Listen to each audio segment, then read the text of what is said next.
Hello, I'm Russ Spencer, anchor with Fox 5 News in Atlanta, and welcome to the Atlanta Press Club Loudermilk Young Debate Series. This is the debate among the Republican candidates for U.S. Senate. Let's meet the candidates for this debate. They are in alphabetical order: Gary Black, the Georgia Agriculture Commissioner; Josh Clark is a business owner and former Georgia State Representative; Kelvin King is a veteran and business owner; Jon McColumn is a veteran and clergyman; Latham Saddler is a veteran and former member of the Trump administration; and Herschel Walker is a businessman and former professional athlete. He has chosen not to participate and is represented by this empty podium.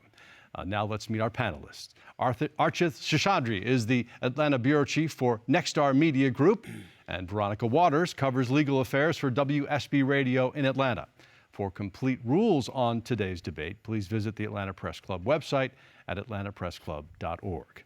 We are going to begin tonight with two questions we know are on everyone's mind, and we're going to give everyone 60 seconds to respond to each question. Veronica Waters, you get the first question. Good evening, everyone. The current frontrunner, Herschel Walker, is clearly sticking to his belief that he does not plan to enter into any debates with his primary challengers. And as we see, the podium here tonight is empty. On the debate trail, in the campaigns, you all have talked about Herschel Walker's absence at some of these debates. Tonight, I want to ask each of you, why are you a better candidate for the job of U.S. Senate than he? And what makes you the best of all your other opponents on this stage? Latham Saddler, let's begin with you. Yeah, thank you, Russ, and thank you so much for having us here today. Look, Herschel Walker was my childhood football hero. Respect him as a football player, but it's been fascinating seeing him in action or inaction in this campaign. As you've noted, this is our fifth debate or forum. He hasn't showed up. We need a leader and a fighter that's going to show up to defeat Raphael Warnock in November. Raphael Warnock is a very smooth operator. We got to see him in action this last election cycle, and we need somebody that's going to hold him accountable for the bag of goods that he sold Georgians, that folks are feeling the pain of right now, whether it's at the grocery store or the gas pump. I had the good fortune of serving as a Navy SEAL for 8 years on active duty, 2 years reserve. As you noted, I served in the Trump White House for the first 2.5 years, advancing the America First policy agenda for this country, and we need somebody to knock Warnock out of that seat and fight day one for Georgia. Jon McColumn, why would you be the best of the candidates here to get into a potential runoff with Herschel Walker? Actually, that's a great question. The first thing I'd like to say is I'd like to wish my daughter happy birthday, and now I'll tackle your questions. After 35 years of service in the most powerful team in the world, the United States Army, I retired as a brigadier general. And after retiring as a general, I also made the determination that something was wrong in Georgia and requires repair. The one thing that I've done in my 35 years is I have showed up every single time when I was asked. When I was ordered to go somewhere, I went. That's called leadership. Leadership shows up when you're winning and when you're losing. The absence of Herschel Walker today speaks volumes based on my words. That's one thing that you can know in me, that after 35 years, if I can do this for 35 years and represent you, the United States of America, and representing Georgia, then I can do the same thing in representing Georgians. That's what I plan to do, to return power to the people, which is where it belongs in accordance with the Constitution of the United States of America. Kelvin King, why you and not the other four on this stage or Herschel Walker? Well, first, I'd like to say thanks for having me here. My name is Kelvin King. I'm born and raised right here in Georgia. Herschel Walker was too. However, Herschel Walker is not the selection that we should pick to go in front of Raphael Warnock. I'm not going to harp on his past, but currently he is not showing up for debates. He is not involving himself with the media with questions. He hasn't been vetted. And frankly, he's just unprepared to stand up against a Raphael Warnock, who we know that he's going to be well-funded. He has the media on his side. And he considers himself a historical figure for this U.S. Senate seat. Myself, born and raised in Georgia, I'm an Air Force Academy graduate. I'm an Air Force veteran. I started my own construction company from scratch in a bedroom in my home. Now I own a 12,000 square foot building near the Braves Stadium. And I've also been able to articulate my positions on creating a strong economy, my positions on prioritizing our national defense and our military, and my positions on protecting our constitutional rights. There's no other candidate in this race as well-rounded as I am. Josh Clark, why should you be in the runoff? Well, first of all, I want to say thank you to all of you who are watching this debate and vetting us all. And first, I'd say, as far as Herschel, he's my childhood hero. I love the guy. But as I told him myself personally, I said, I do not believe you can win in November, having read your book and everything. So I'm in this race because it's not about me. It's not about him. It's not about any of us, frankly. It's about fighting for the next generation. And that's what concerns me. And it scared Herschel being in this race. Let's be honest. It scared, all of those who had prior legislative experience from the race. But for me, I grew up in Suwanee, Georgia. Grew up on a small farm. My father was a pastor. My mother was a teacher who homeschooled us. And when I grew up, I knew I needed to get involved. And right out of high school, I started rolling up my sleeves to help get constitutional conservatives elected. And then I served 2 terms in the Georgia House myself, and then left unopposed and went back to private life. But I'm stepping up because we need somebody who is proven, who has experience, and can be ready on day one when I get there and I'm the tie-breaking vote that can serve the citizens of Georgia from day one with past experience. All right. Commissioner Black, the polls have Herschel Walker at 66%. You're second with 7%. So a runoff would seem unlikely. Why should you be in it? Well, Russ, again, thank everyone for watching the two. Herschel Walker will not win in November. And so selecting someone who can win, that has a record that can defeat Raphael Warnock, should be the #1 priority. I hope it is on your hearts and minds at home. The Democrats have purchased $24 million of advertising set to start on September 1. And when they pour that on top of Herschel Walker's record that he's not been accountable for, of domestic violence, threats of shootouts with police, despicable business deals, and a bloated resume, that's not going to work with the citizens of Georgia. I believe Georgians want somebody that's going to secure the borders and work with teams to do so. That's going to fight this inflation that's affecting all of our families and cut spending and actually balance the federal budget. I have the experience, I have the background and the leadership, decision-making experience to do this job. I'd be honored to earn your vote. Commissioner, thank you. Archit Seshadri, we now go to you to ask the other question that's been very much in the news today. It's been a slow news day, gentlemen, as you can imagine. Let me ask you a very pressing question about Roe versus Wade. The Supreme Court may overturn that. Tell us your reaction on that, and where do you stand? Are you pro-choice or pro-life, and why? Gary Black, let's begin with you this time. Yes. Yeah, sure, certainly. First of all, there's really 2 issues that we're facing. One is the leak itself, and I think that's going to be investigated thoroughly, and there should be punishment for folks that do that, because I think you're really compromising one branch of the federal government. There's an attempt to do that. The second is a question of life. I am pro-life. I hope if this, we're be grateful for this decision if it comes down the way it's been reported.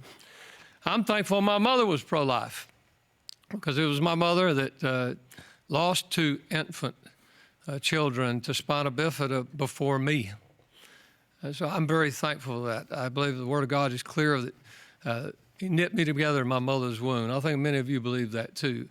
There's a contrast there with a pro-choice pastor, which I do not understand that terminology and don't believe it squares with the Word of God. So absolutely pro-life, begins at conception, period. Josh Clark, the polls suggest that 2/3 of Americans and Georgians don't want to see Roe versus Wade overturned. Does that factor into your thinking in all of this? No, for me, it's about principle. I have been unashamedly pro-life, and I understood the issue from the age of 6 years old. When I asked my mother, I said, which party are we? And she said, we stand for the party that supports life.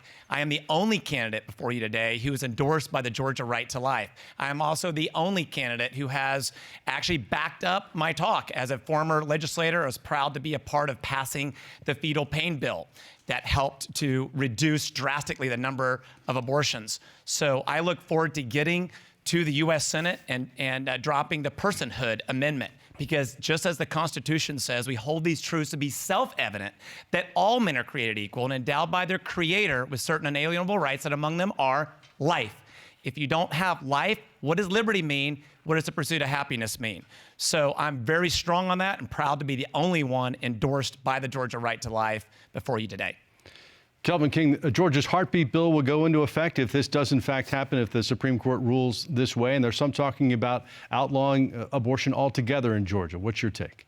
Well, it's personal to me, Russ. I was born to a 15-year-old mother, and I thank God and my parents that they saw value in my life. My parents did marry and tried to do the right thing, but after we moved from Macon to Atlanta, my father started doing drugs. Domestic violence occurred in my house. It was a rough upbringing. When you do things out of order, you do suffer from it. But God knew us in the womb, and the word says that. And I don't even know or understand what a pro-choice pastor is. I think he's preaching false doctrine. I will fight with every fiber of my life to make sure that our young people, our unborn, are treated like human beings. Beyond that, I fathered a child when I was young as well, but I stuck with it. And now that son of mine, Christian, he's now a veteran like his daddy. He also works for his daddy's construction company, and I couldn't be more proud of him. These are the kind of examples we need to see in our communities of fathers treating our sons like they value their lives. Okay. Thank you. Thank you very much. You were referring to Senator Warnock saying he's a pro-choice pastor. He said today, I'll always fight to protect a woman's right to choose, and that will never change. Jon McColumn, your reaction. In the words of Ronald Reagan, everybody for abortion has been born. It's amazing.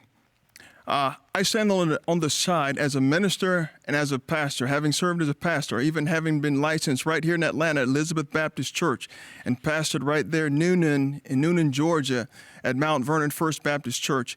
The only way to consider God's creation is to consider life because God demands it and he asks us. I want to ask those people who are for abortion, I want to ask you this question. What did the baby do wrong to deserve to be killed? God loves life, and so do we, and I am 100% for life. As a pastor, it is unreasonable, probable, and ungodly to select the position of being pro-choice. We are pro-life. God says, I made you, and I knew you in the womb, and therefore so am I, because that is the message of godliness, and the baby deserves that.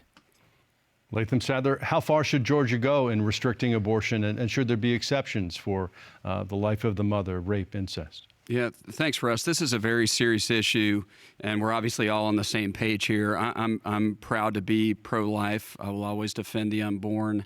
It's personal for me as well, as somebody that literally shared the womb with my twin brother, Ashby, who has Down syndrome. I'm a proud defender of life, and it's unconscionable to me that you've got countries, in the case of Iceland, who are completely trying to get rid of people like my brother. So I'm encouraged by this potential ruling. I'm also concerned by the leak, though. Look, this is going to fundamentally change the operations of our highest court because there's leakers now within our Supreme Court. And I experienced this personally. When I was up there in the Trump White House, we'd be in the Situation Room with classified briefings, and I'd see in the news a handful of hours later that information had leaked. So we've got to find whoever did this leak and start taking it far more seriously when people are willing to do this to jeopardize our democracy. Thank you very much. We will go now to the traditional first round of this debate. Candidates will be asked one question by one of the panelists. Candidates have 60 seconds to answer each question. Archith Seshadri, you get the first question to Kelvin King. Kelvin, how will you bring jobs to Georgia, and what three focus areas will you focus those jobs in? Have you been around the state? Walk us through that process. Thank you. Yes, I have been around the state. Actually, I'm the only candidate that's campaigned in every county in the state of Georgia, all 159 counties.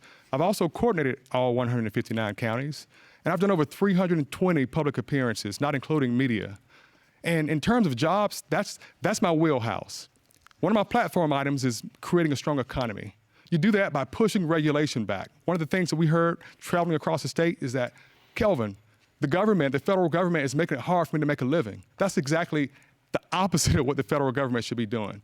Push regulation back. Allow free market principles to take effect. Let's put a senator in this seat that's actually started a company from scratch, that's created jobs right here in Georgia, that has over 150 subcontractors all throughout the state. Someone who understands the value of the dollar, understands that this inflationary period that we're in, it's going to hurt to get out of it. And the government has to make some really serious cuts by stop printing money, stop spending money, and get rid of a couple of departments like Department of Education, like the EPA, and like the IRS. All right. Thank you very much. Veronica, your turn to ask a question to Jon McColumn. General McColumn, do you agree with President Biden's policies thus far on the support of Ukraine in the Russian invasion? And would you commit U.S. troops should Russia cross the boundaries into a country which is a sovereign country and part of NATO? Your question is a very, very good one and intriguing one. It's one that needs to be asked. And my answer to that is, first of all, as a result of the mistakes that the administration made initially, I would think that right now it seems that though they're waging and perhaps doing the only thing that they can do right now, which is providing arms, adding diplomacy, and of course economic policy. The mistake was made the mistake that was made initially was that the administration did not or chose not to get involved earlier on. And I also would question the veracity of some of those who are working on his staff. National security policy and strategy is one of my strongest suits. I did it for 35 years. I have the training and the experience in this. I trust that, and I trust the leadership of Zelensky. He's done a yeoman's job, and he's the kind of leader that I am and the kind of leader that we need. The leader that refuses to leave, but the leader that stands with his country, stands in the midst of the difficulties, and as a result, I believe that the Ukrainian country will do well. Arch, your question for Gary Black. Gary, Asian Americans have faced significant backlash during the pandemic with words and terminologies like Kung Flu and the China virus. What will you do, if elected, to help Asian Americans feel safe here so that we don't have that type of racism or hate crimes in the Peach State, including what we saw last year with the spa shootings?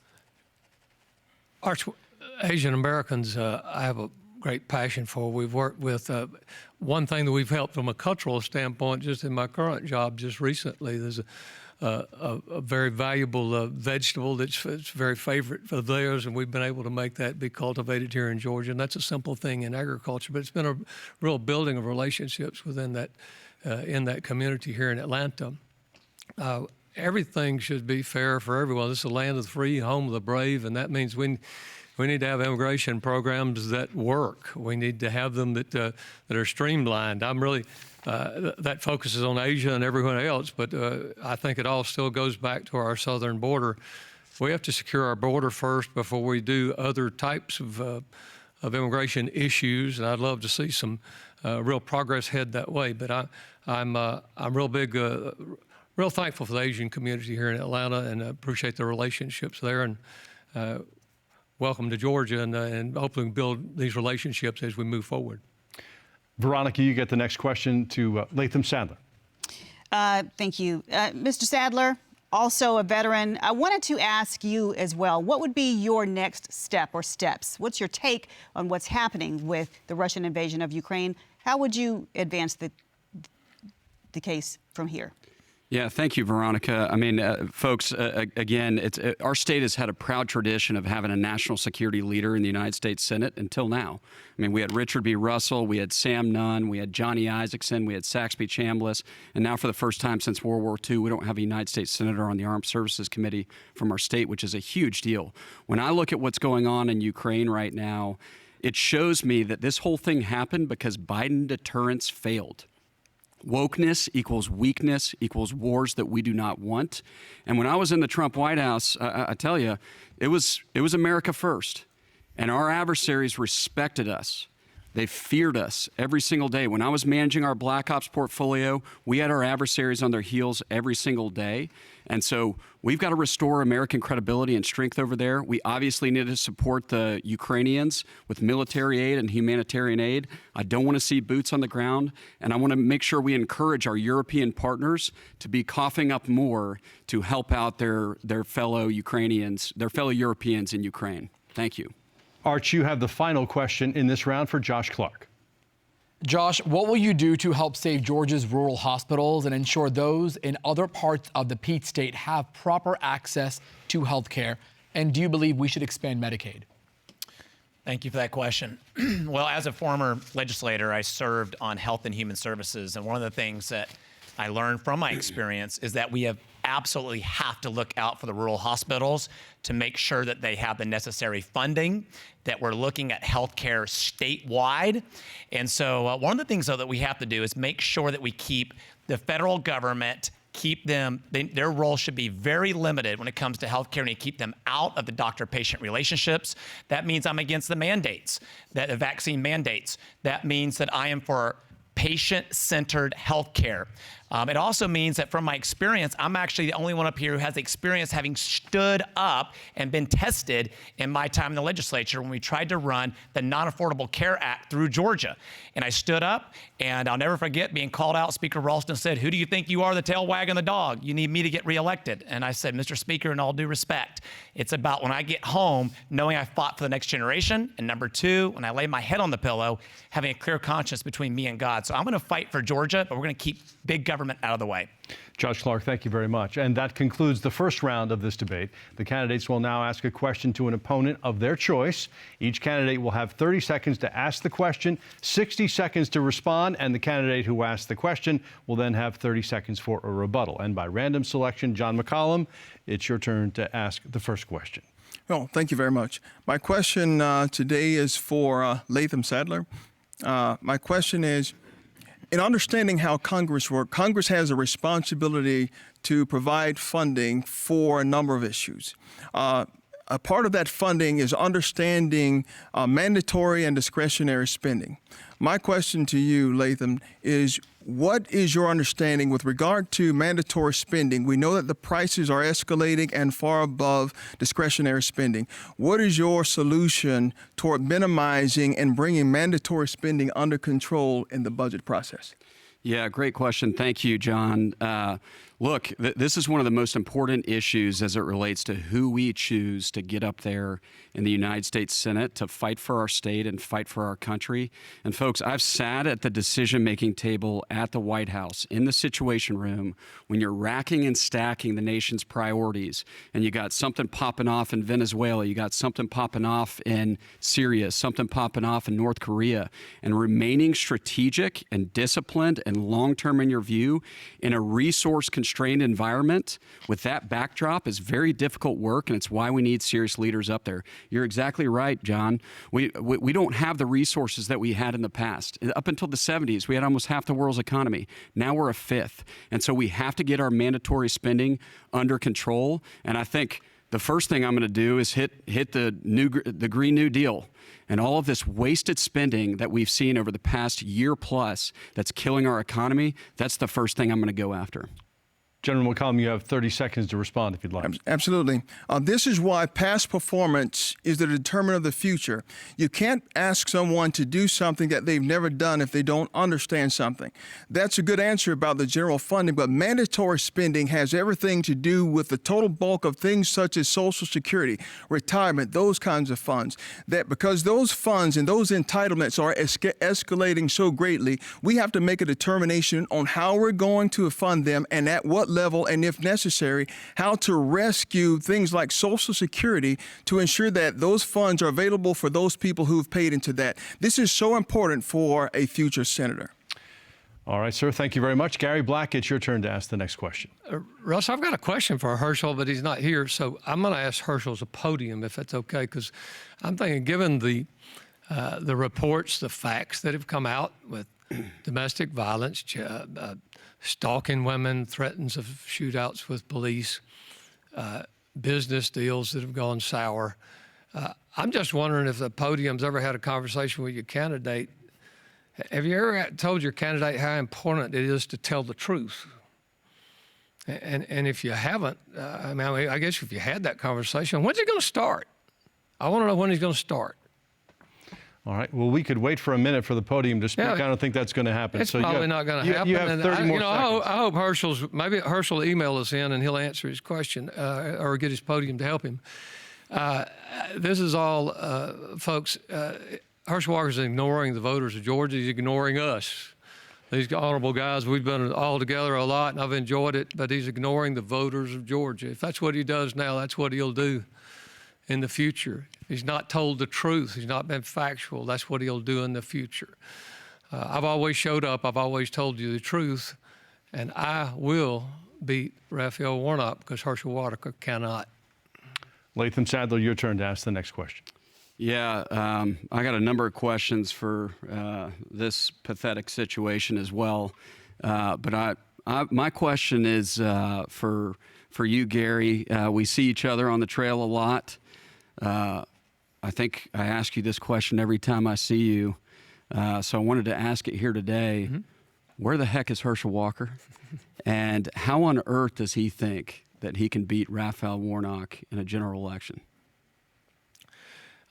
Latham, it's not going to happen. He'll never defeat Raphael Warnock. Talked about the advertising just a moment ago. Mm-hmm. It's coming, folks. If you want to know the truth, Herschel's not going to tell you the truth. If you want to know the truth, I invite you to go to realherschel.com. realherschel.com. You can find all the facts, the things that he's not accountable for. He says, I wrote a book, but he didn't talk about everything, folks. He's not representing the truth here. He's not going to defeat Raphael Warnock. Georgians deserve better, Latham. And I've enjoyed being with this honorable group of folks right here.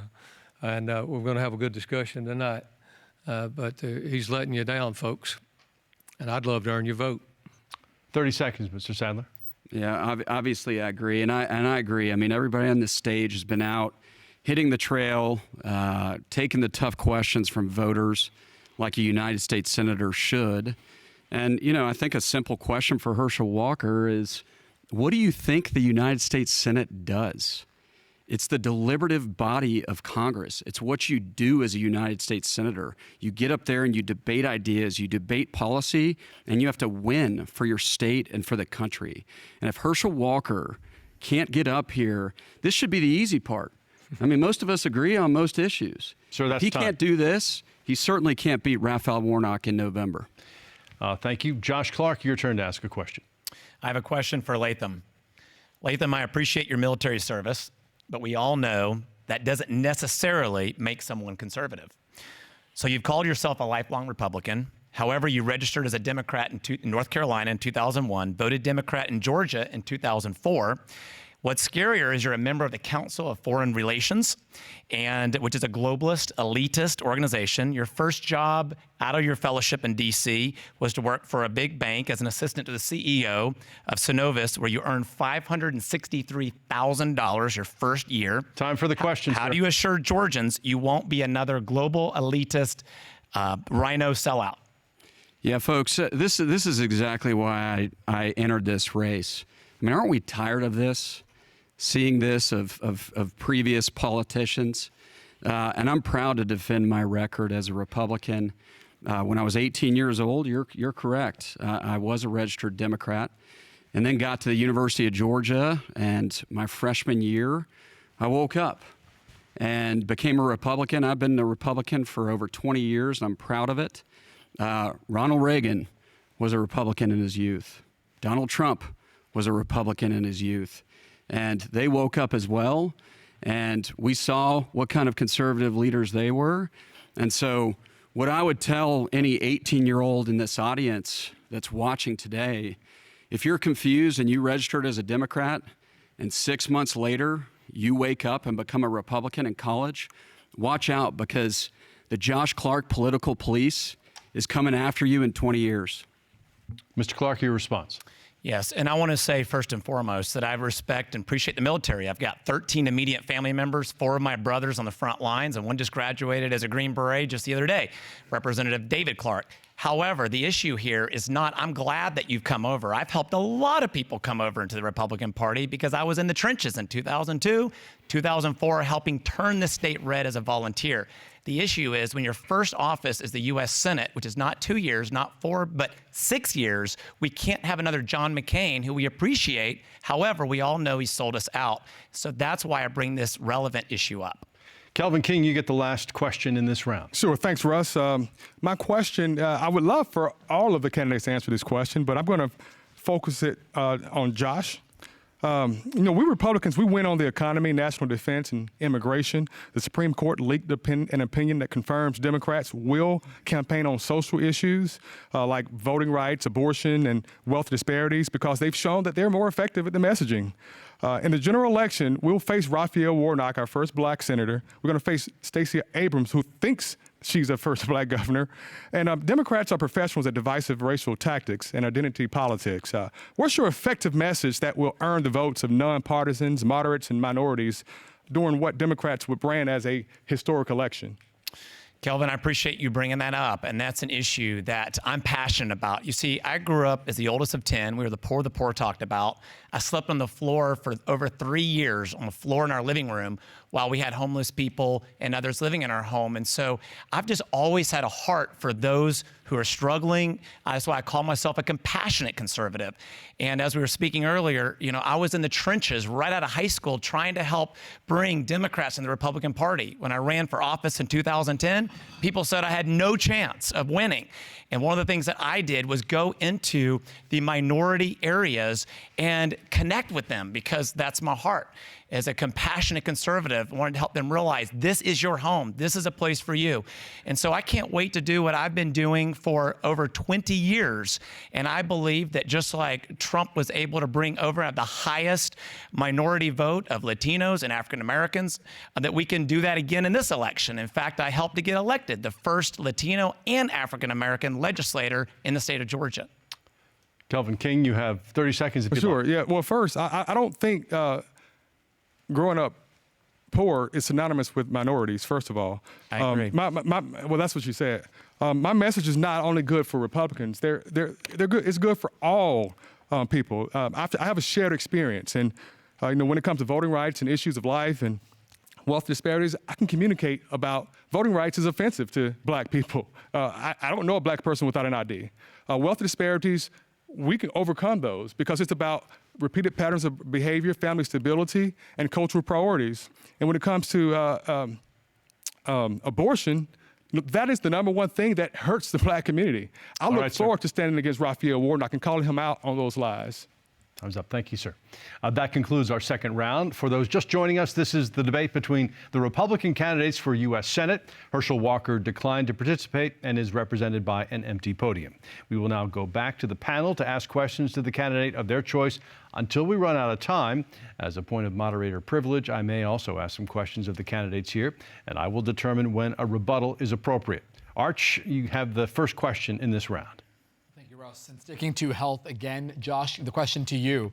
Just a few weeks back, a court overruled about mask mandates on planes, overruling CDC guidelines. Do you think courts should have that kind of authority? Should we still have masks on planes? Yes or no, in your thoughts? Absolutely no, we should not. In fact, the reason why I'm before you today, I served in the past and I left unopposed, and I've been back in the private sector serving as a corporate executive for the past 8 years. But in 2020, when I woke up in a sleepless nights, right, watching our freedom and liberty being ripped right out from underneath us. And that's when I was reminded of the words of Ronald Reagan, who I named my youngest daughter after. And Reagan said that freedom and liberty is never more than one generation from extinction. It's not passed in the bloodstream. It's got to be fought for and defended, or else it'll be explaining to our children what it was like when men were free. And I'm not going to have that conversation with our children. And it's things like vaccine mandates. It's things like the mask mandates, where I even saw a mother who was standing up for the children who were being forced, not as an option, but they were being mandated to wear them. And she got arrested for speaking up. And that cannot happen in America. So we've got to be vigilant. We've got to step up. And that's why I'm running, frankly. I'm running to fight for their freedom for the next generation. Veronica, your turn. I wanted to know if I could ask Josh a quick follow-up to that answer in regards to the masking. At what point, how do you make the decision that a judge should be able to override the advice given by medical professionals when we're talking about ebbs and flows of a pandemic? Well, one of the things that we unfortunately learned is that the CDC has gotten to be political rather than science-based. So that's one of the things that has outraged so many of us. We've woken up to realize that they have got to be reined in. It needs to be about science, right? It's got to be about science. I'm blessed. We have a lot of medical professionals in my own family. And so we have these discussions about science and where we put politics aside. So it should be about the Constitution, in fact, which I'm carrying in my back pocket. and that's why I call myself a constitutional conservative. So I think that the judge got that one right. Art, your turn. My question is to Kelvin. Let's talk about crime in Georgia. It's gone up during the pandemic, specifically violent crime. We have human trafficking, gang problems. What do you believe is the root cause of crime in Georgia? And as a senator, how will you keep our streets safe? Yeah, I think it's a straightforward answer. I think the root cause of crime increasing in our state and in our country is this divisive rhetoric coming from the Democrats. When the BLM riots occurred all throughout 2019 and 20, you didn't see a lot of convictions. You didn't see people being punished for violating laws, killing people, and tearing down businesses. And now you see that the Biden administration is now talking about taking away our weapons and guns and gun kits because crime has increased. Of course, crime is going to increase when you don't back our law enforcement. They've demoralized our law enforcement. What we need to do is focus on making sure that our law enforcement is protected and supported. I will never allow any community to go disarmed. That's how you protect yourself. It's a Second Amendment right. I call it the Life Amendment because the Constitution and Declaration of Independence was put together to protect our God-given rights. Life is one of those God-given rights. And God wouldn't give you the right to life without giving you the right to protect and defend your life. So to me, the Second Amendment would never be encroached upon, and that's where we can address our spikes in crime. Veronica? I'd like to take a moment, if I could, to ask for quick answers from each one of the gentlemen. Mr. Saddler answered this abortion-related question in his first answer, but I wanted to ask each of you, do you support codifying an abortion ban into federal law? And would you ever support a ban that does not make exceptions for incest or rape or life-threatening conditions? And we can start with Mr. Black and go this way. Starting with me. Go ahead, Gary. I support a total ban. Josh? Yes, absolutely. Under the 14th Amendment, I believe that it's already clear that just as we see the Declaration of Independence, that these God-given rights, the first is life. As I absolutely, one of the things I look forward to doing as soon as I get there, and you see it, my track record, my proven record, is we need to introduce a personhood amendment. And you speak of exceptions. Well, if you look at my record, and the reason why I have the Georgia right to life, and the only one to have the Georgia right to life, is I do not believe in exceptions for rape and incest. Because as a Democrat turned to me and said to me as a legislator, well, what happens? And then he described the person. I said, that doesn't matter. They said, what happens if they rape your daughter? And I said, first of all, we're going to either put the child up for adoption, or we're going to raise that child, but why should the child be murdered for the sins of the father? And that really, sometimes that's even a tearjerker when I think about that. So no, there should not be exceptions. And yes, I will work hard to pass that. And that's something my mother taught me at an early age, and I thank her for Kelvin that. King, your take. No, there should not be exceptions. I believe in life, period. And frankly, when you look at the challenges of fertility that families have, when you look at how a child born out of order is able to create a successful business and attend the Air Force Academy like myself, there is opportunity even though you may be unintended. So I think that our country needs to look at this as a humane situation, a compassionate situation versus a convenient situation. Our kids will be loved and cared for. And life begins at conception, and that is the bottom line. Jon McColumn? Certainly. The first thing I want to take notice that in round two that no one asked a question to me. And if I were them, I would not ask a question to me. With the breadth and depth of experience that I have gained over 35 years, shadows anybody and has more experience than any of those. Now answering specifically to this question, I believe the answer is no. But I believe that you absolutely have to have some mercy in how you do this. It's another thing to ask someone to not have an abortion when you're not allowing or making the way for perhaps adoptions and mechanisms to help people who do go through and carry out the pregnancies throughout the terms. So I'm asking the community, this is a community issue through private partnerships and with churches and with the community. We can all do this together and help take care of those kids that which people agreed to carry on, or women agreed to carry on their pregnancies, to ensure that life continues continues, but we have a mechanism of continuous support. And for those who do carry, then we're able to fund and separate them mainly from the private sector. Now, whatever the Supreme Court decides, women are going to continue to have abortions, aren't they, Mr. Saddler? Well, one of the things I wanted to say is that with the leak that came out, it's the encouraging first step, if this is true, and the justices stay strong and demonstrate resolve on this issue, is that what this ruling would do would be to kick back those decisions to the states. Obviously, as a conservative, I like that as a first step. And like I said before, I mean, we all have our own stories and why our views on this are deeply personal. And in my case, as somebody that has a twin brother with Down syndrome, I mean, seeing what is happening in Iceland has just blown me away. And I think we need to be compassionate on this issue as conservatives.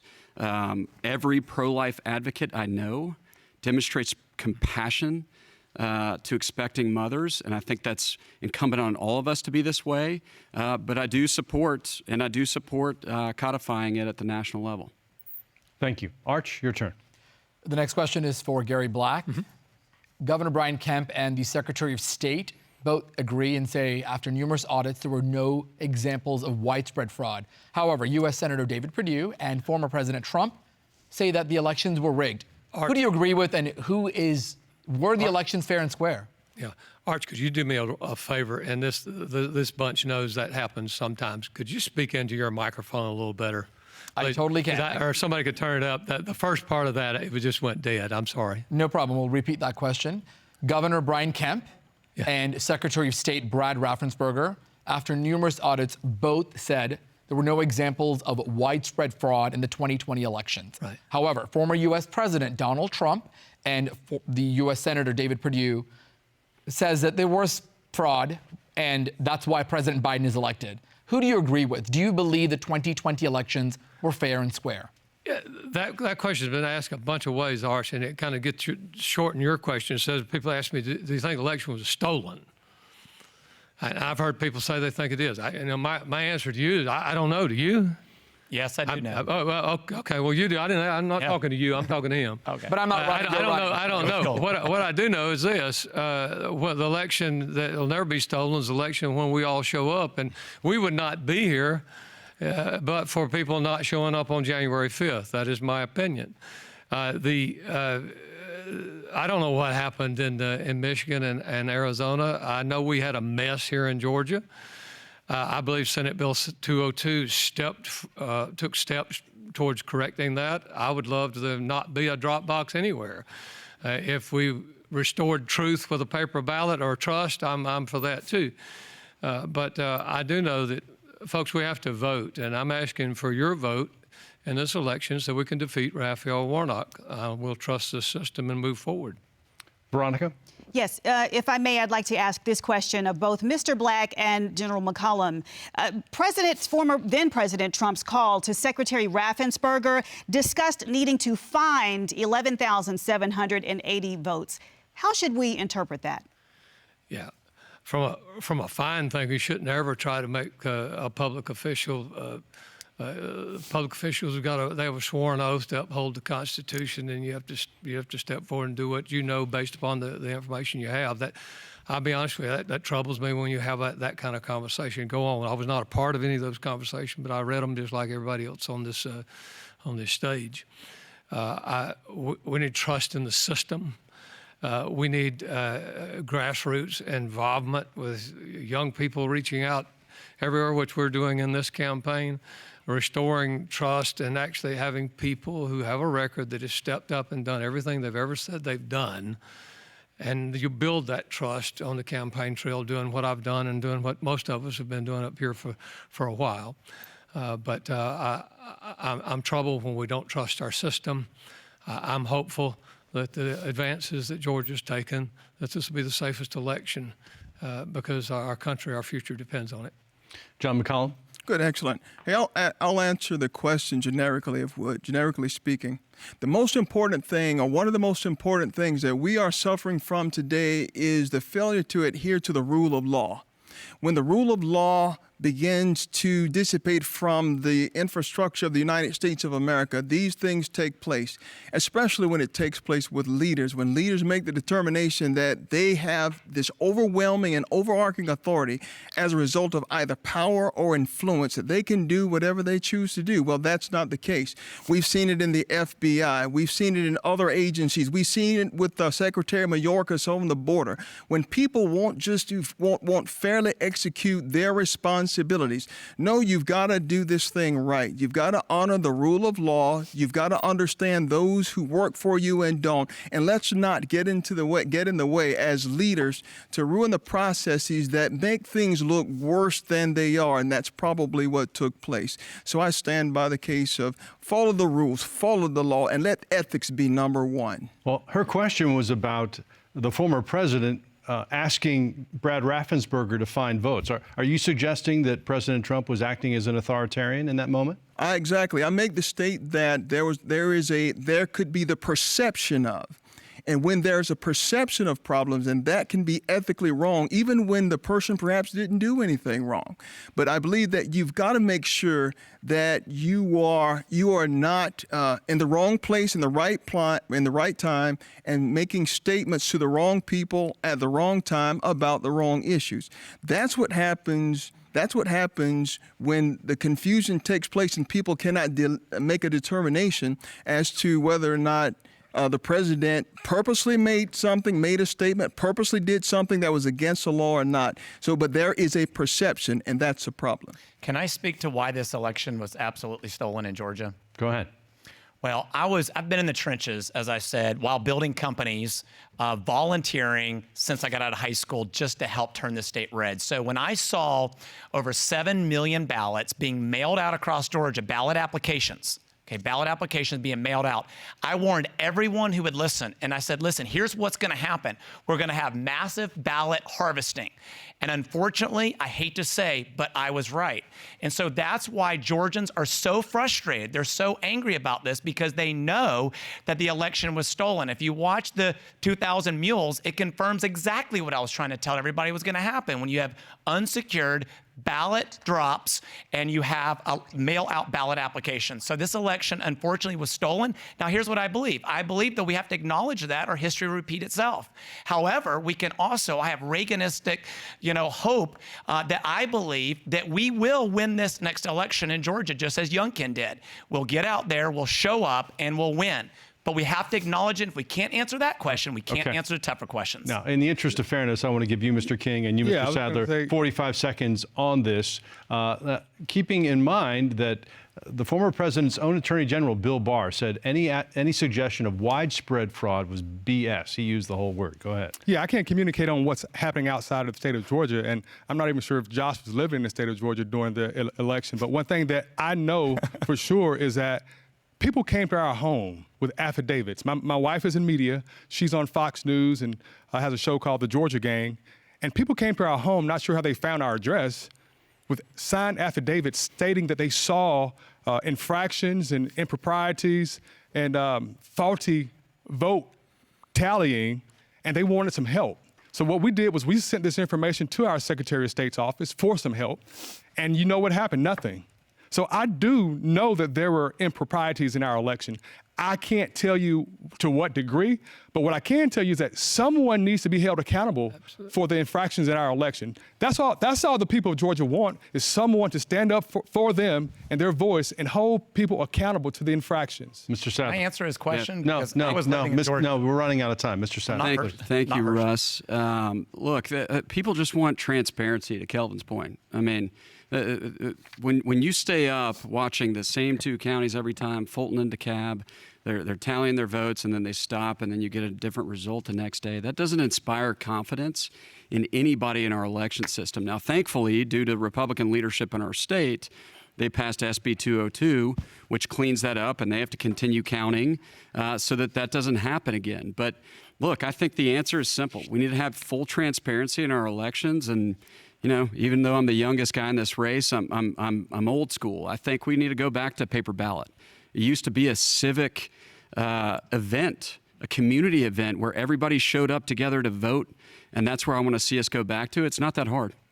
All right, Latham Saddler, thank you very much. And that is all the time we have for questions. Each candidate will now have 60 seconds for a closing statement. And Mr. Saddler, you get the first closing statement. Thank you, Russ. Folks, it is all on the line for our state. Our entire state runs the risk of flipping blue in November. And this right here is pathetic. I mean, this is the fastest way to making Georgia blue again. We have got to have leaders that are going to show up, and this is pathetic. Georgia, you deserve better than this. There's two things that matter in this race: who can beat Raphael Warnock and who can plug in day one to serve and fight for our state effectively in the United States Senate. I cannot wait to get on the debate stage with Raphael Warnock. I dream of it, to hold him accountable for the bag of goods that he sold Georgians, a terrorist-run Afghanistan, an open southern border, which is his dream, by the way, inflation that's through the roof. My wife and I are still buying diapers. The price of diapers has skyrocketed. So I'm going to knock him out of that seat, and when I get up there, I'm going to fight for you every day. I'm the only person on this stage that served in the Trump White House advancing the America First policy agenda. I'm the youngest candidate in this race. We've got to have a next generation of leaders, and I promise you I'll fight for you every single day, so please vote for me, Latham Saddler. Gary Black, you have the next closing statement. After he landed his plane on the Hudson River, U.S. Airways Captain Sully Sullenberger, he was asked, how did you do that? And he said, you know, for 42 years, I've been making small, regular deposits into a bank of experience, education, and training. And when that fateful day, my account had enough for me to make a very large withdrawal. If we're going to secure our borders, we're going to arrest inflation. If we're going to balance the federal budget, we have to have, that has to come with experience, folks. So you look at a balance of, looking at a balance of wisdom, of decision-making experience, my account is ready to answer for the state of Georgia. You've allowed me to serve as your Commissioner of Agriculture for 12 years. I've honored your trust. I ask you for your vote. Let's not try a trick play that'll fumble with a tailback that'll never win. I'll defeat Raphael Warnock. I'd be honored to earn your vote. Thank you, and God bless you. Kelvin King, you're close. Sure, and Gary, Captain Sullenberger was actually an Air Force Academy graduate, just like myself. And that is a part of my American dream story. I'm an example of the American dream. American dream is comprised of freedom and opportunity and American exceptionalism. I call them the three tenets of the American dream. That's what's at risk right now, people. And what I want the Republicans to really understand, that this race is unique. This is the cradle of civil rights, Atlanta, Georgia altogether. And the Democrats, Raphael Warnock, Stacey Abrams, that ticket is going to come at us with all they have. They're the top fundraisers in the United States. They're going to hit us on social issues. That's something that no one here has debated on. I've been a Republican for over 25 years. I know how to debate social issues. Growing up in a black family, you're going to learn how to debate social issues. And frankly, in terms of being the most well-rounded candidate, there's nobody here who's born and raised in Georgia, a veteran, a business person, knows the social issues. Just like baseball, we're big baseball fans. Coach Snicker may put 2 or 3 pitching changes in the late innings. He's just saying, I got to put the right pitcher in front of the right batter to get that right out. I'm the right candidate to get Raphael Warnock out. And I thank you for your support. Thank you. Josh Clark, your turn. Fellow Georgians and patriots, thank you for taking the time to vet the candidates, because this is not a 2-year term. This is not a 4-year term. This is 6 years. And while all these guys here to my right and left are nice guys, nice doesn't save America. Haven't we always wanted people who would step up and serve and then walk away on their own unopposed? That's what I've done. But I'm stepping back up because our children's future is literally on the line. It's not a time to roll the dice on people who say all the right things. We need somebody who's proven. I'm the only one on this stage who has legislative experience, and yet we're running for the highest legislature in the land. We have debt at $31 trillion and climbing. We have open borders killing our children. We have, yes, social issues. We have indoctrination of our children right now. I have 6 children. I will fight for your children, your grandchildren, the next generation. I'm asking you to allow me to step up and serve you. I've sold all my stocks. We will not trade stocks. I've signed a term limit pledge. Go to votejosh.com and join the team. God bless. Jon McColumn, you get the final closing statement. Thank you, citizens of Georgia. I am the absolute best candidate. You've heard everybody make that statement, but as a general officer, serving as a general officer for 35 years in the United States Army, having commanded 6,000 soldiers and having been responsible for managing $6 billion annually in contract actions in support of the Middle East and representing you, the United States of America, even in the Middle East for dialogue and engagements. I'm the best candidate and I'm ready to start today. I don't need anybody to hold my hands, to take me through Capitol Hill, because I've been there and done some of those things. In November, lightning struck when we lost the first Senate seat in 2020. Lightning struck again in 2021, again, as a result of not having the best candidate. I predict that lightning will strike again in November if we don't select the very best candidate based on performance. Look, you wouldn't expect me to be a football coach, so neither should you expect Herschel Walker to know national security strategy and manage people. I'm your guy. JonathanMcColumn.com. Vote for Jonathan McColumn. Democrats, Republicans, Independents, vote for me. Thank you, sir. We appreciate you. And that concludes our debate. We would like to remind voters that Election Day is Tuesday, May 24th, and early voting is already underway. Our thanks to the candidates, Gary Black, Josh Clark, Kelvin King, Jon McColumn, and Latham Saddler, and to our panel of journalists, Arch Sasadri and Veronica Waters. You did an excellent job, and we appreciate you. We'd also like to thank the Atlanta Press Club for arranging today's debate. For more information about the debates they will host this election season, visit atlantapressclub.org. I'm Russ Spencer. Thank you for joining us for the Atlanta Press Club Louder Milk Young Debate Series. Have a good night.